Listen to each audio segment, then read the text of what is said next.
Hey there, guys. My friends call me Metro. You can too, man. Let's be friends. And today in our friendship, we're gonna take a walk through the Blood Death Knight. Okay, we'll talk about what's changed for 7.0, specifically on the Legion Alpha, but also for potentially when 7.0 comes to the WoD servers on live. It's gonna be a change for a lot of you guys, and I know myself. I'm already feeling that change. So let's talk about it, man. There's no reason not to.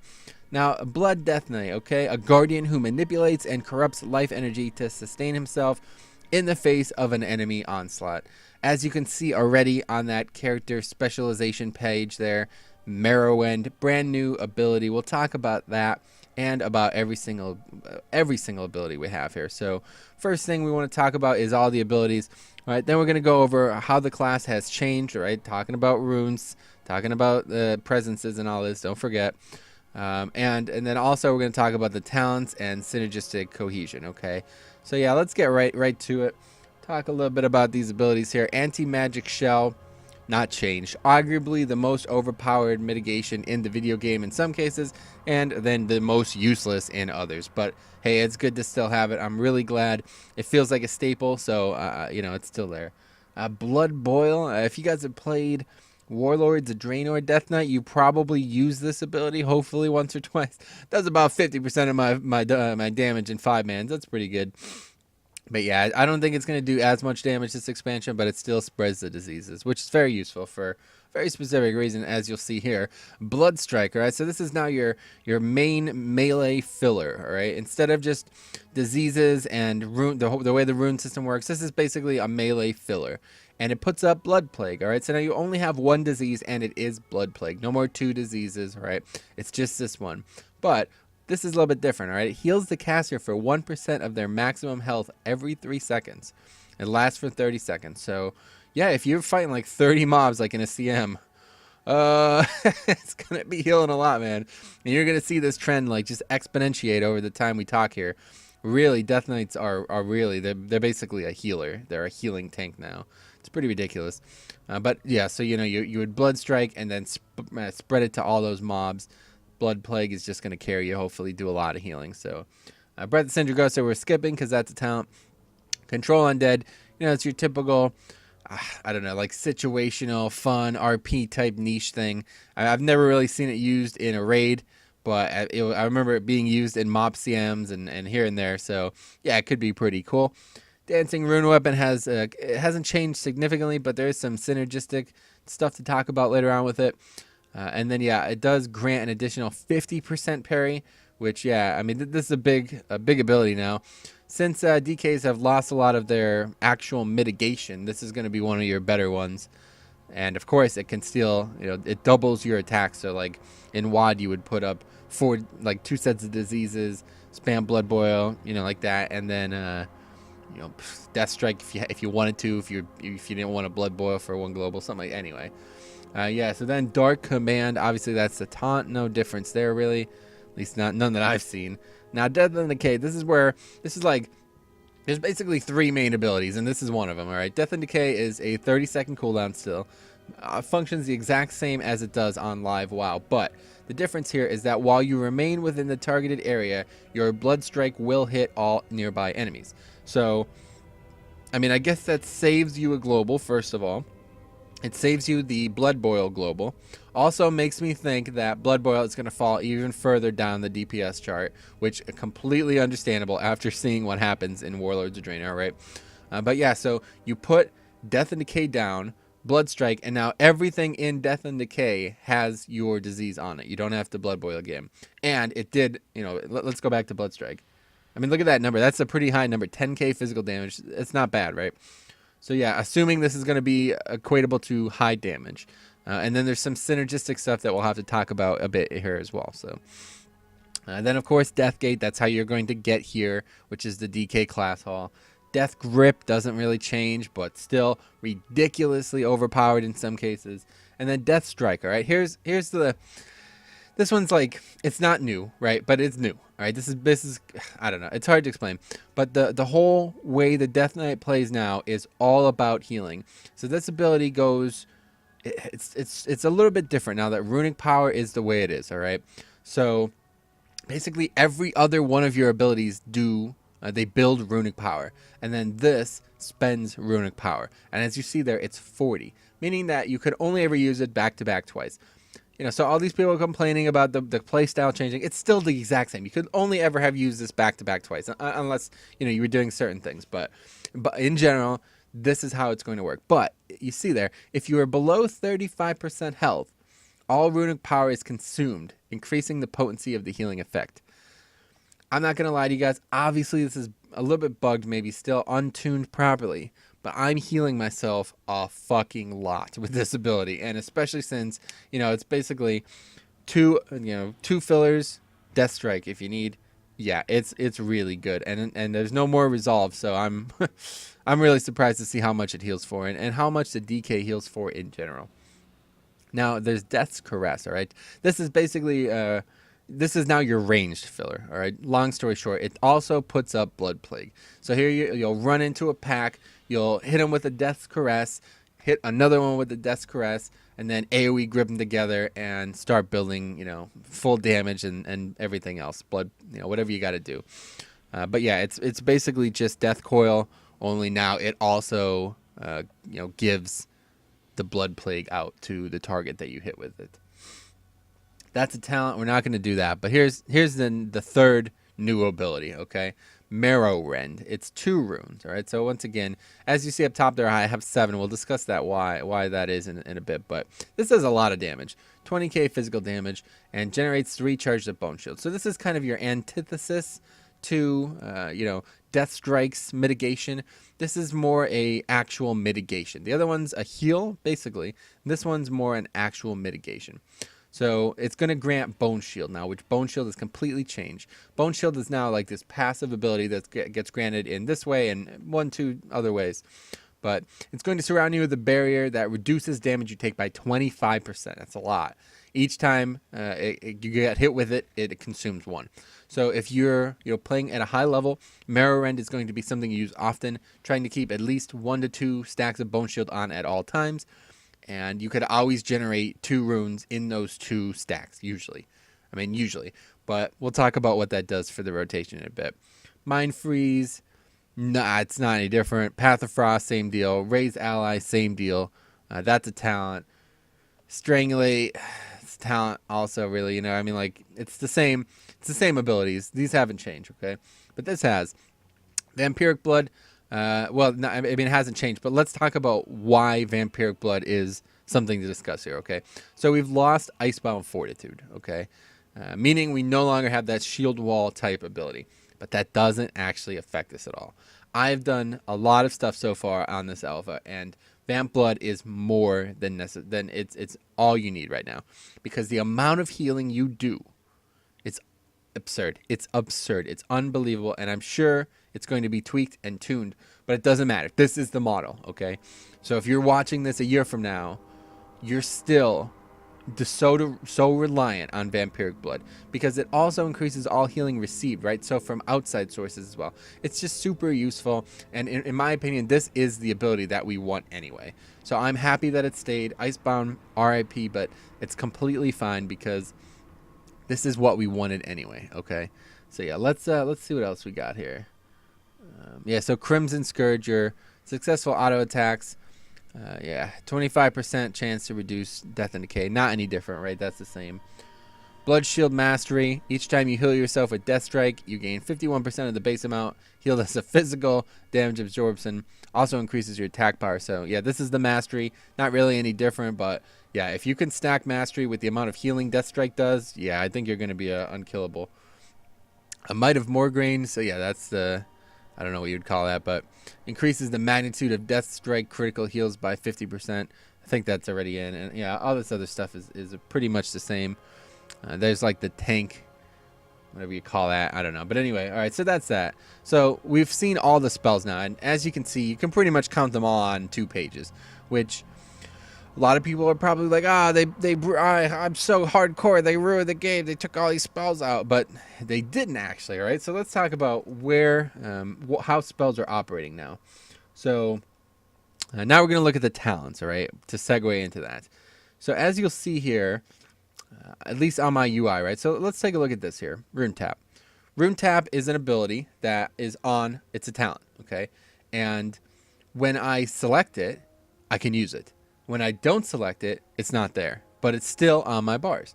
So when you put it in perspective like this, you come to realize that they have removed abilities in a way, but they've actually added a ton more abilities because of these talents. So you should be switching, right? This is no longer like in Wrath of the Lich King, where you were the spec you were and you had to go through great lengths to change. I could change right fucking now. I now have Rune Tap, you understand? I have Bloodworms again, okay?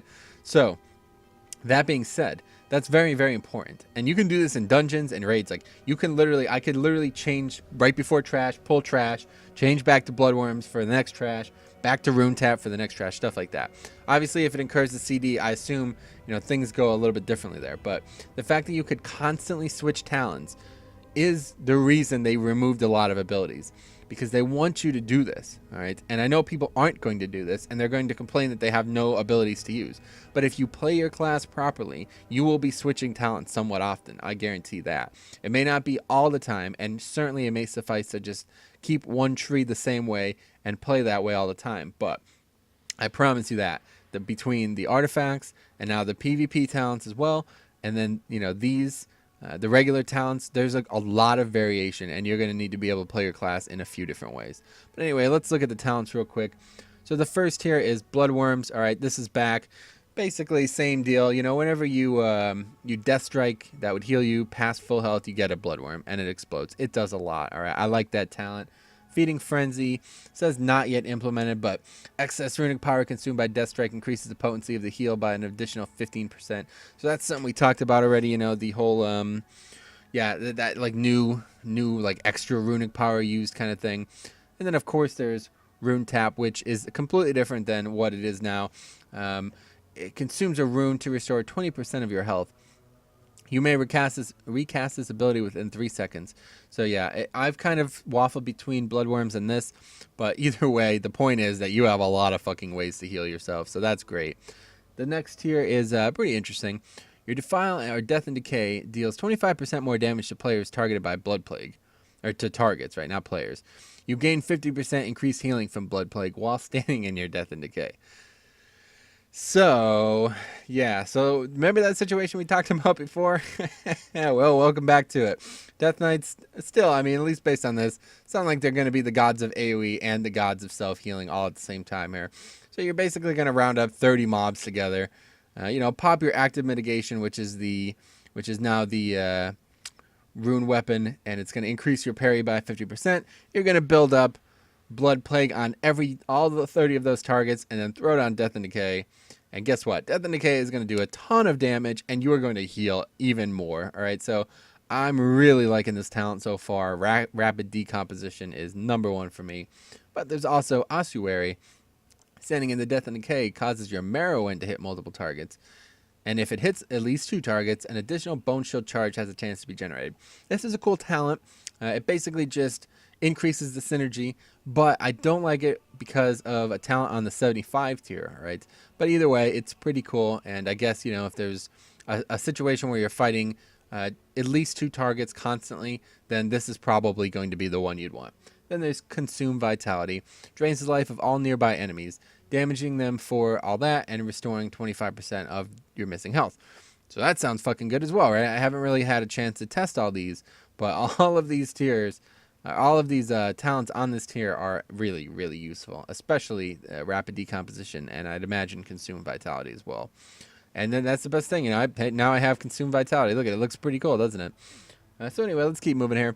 This one is a very boring tier, but you gain a 7th rune with Runic Longevity and increases the regen rate. I think this is a no-brainer. I think these ones would have to be buffed for them to be up to competitive level, but maybe I'm wrong.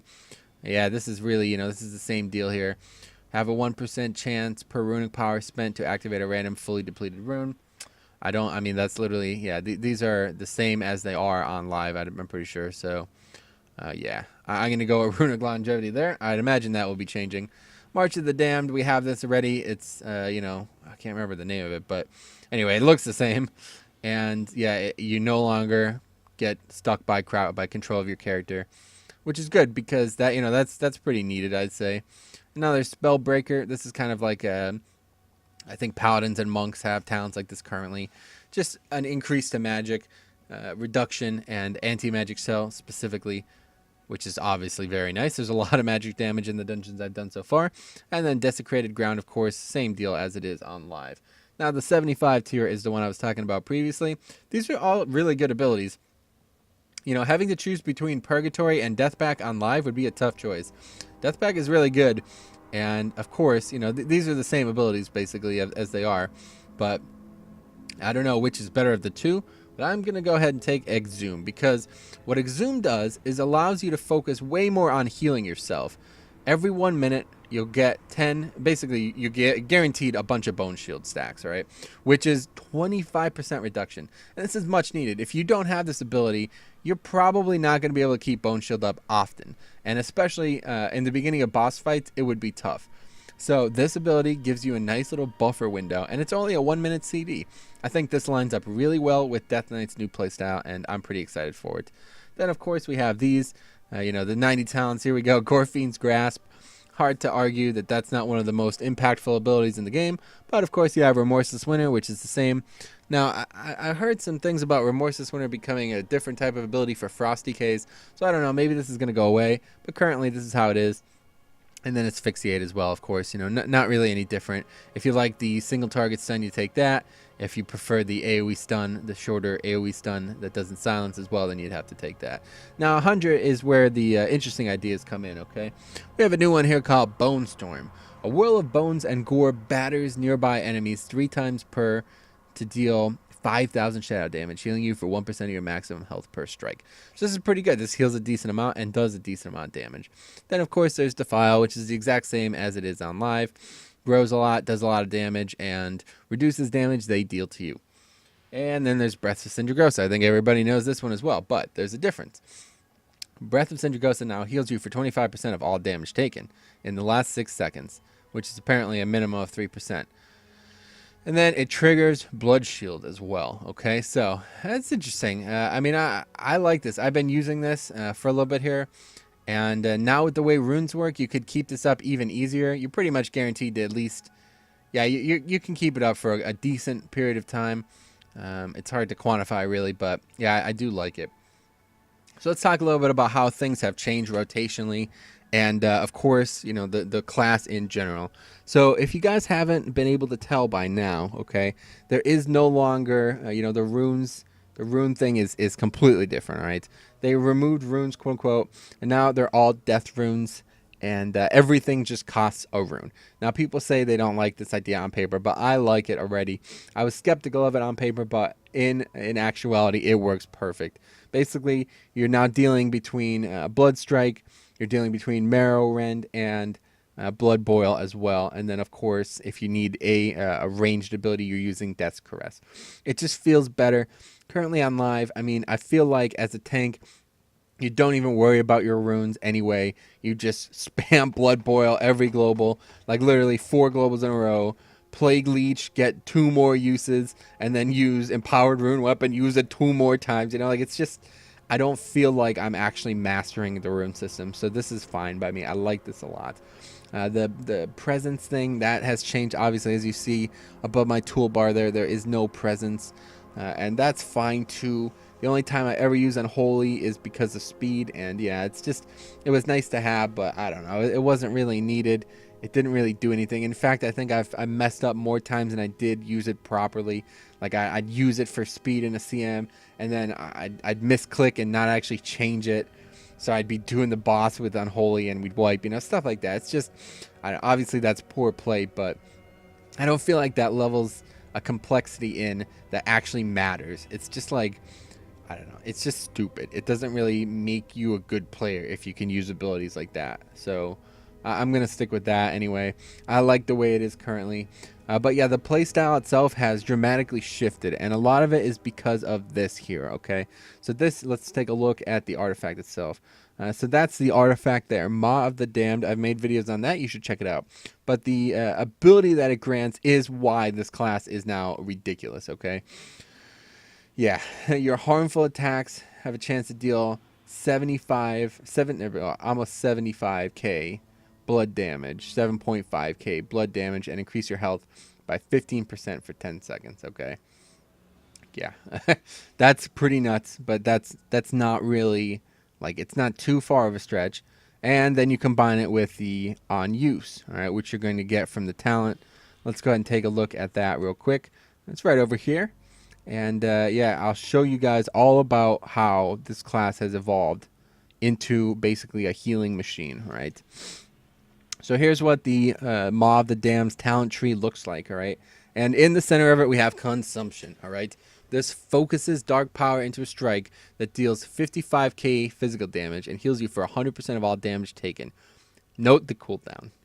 45-second cooldown. Minimum 14% of maximum health. Like, oh my god, this is so unbelievable. And then it has that same deal there that we talked about with earlier Death Strike, right? 35% health, you gain extra healing, but all runic power is consumed.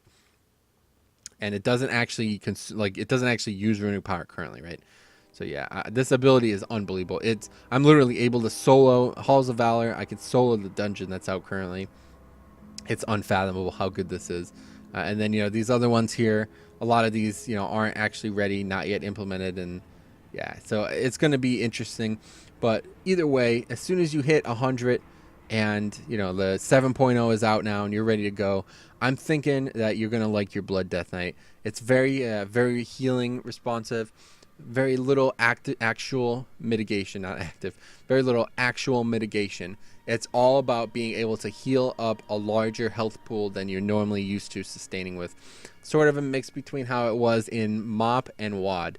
And I like it a lot, man. I really do. So if you guys have any questions about the Death Knight, let me know. I think I've covered everything. But hey, maybe I missed something that you wanted to see or know. I'd be happy to do that. But otherwise, get ready, man, because Blood Death Knights, they're looking like they're still going to be kings. Having that type of healing in a situation, in a 5-man, especially now with the new challenge model, I think they're going to be pretty good, man.